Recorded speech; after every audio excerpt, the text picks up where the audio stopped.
Face à l'épidémie de coronavirus, l'Afrique du Sud passe au stade supérieur.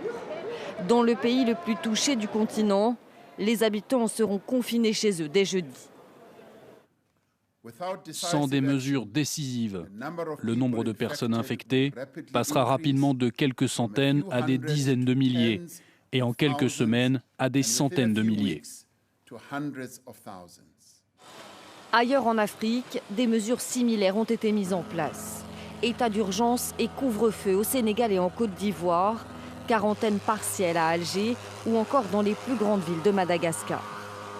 Même chose en Inde, le deuxième pays le plus peuplé de la planète, où le confinement a commencé lundi. En Europe, les Britanniques ont eux aussi rejoint la longue liste des pays calfeutrés. Au total, près de 2 milliards de personnes sont désormais confinées dans le monde. Dans la plupart des cas, il est toujours possible de se déplacer pour aller travailler, faire ses courses ou pour se faire soigner. Des mesures importantes mais pas suffisantes, d'après le directeur de l'Organisation mondiale de la santé.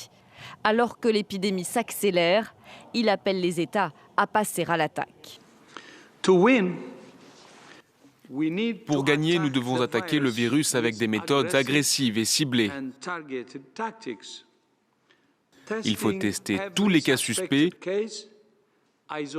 isoler et soigner tous les cas confirmés, et rechercher et placer en quarantaine leurs proches contacts.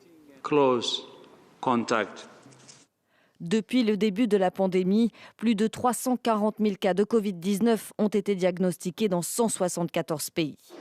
Plus de 15 000 personnes sont mortes du coronavirus, dont plus de 10 000 en Europe.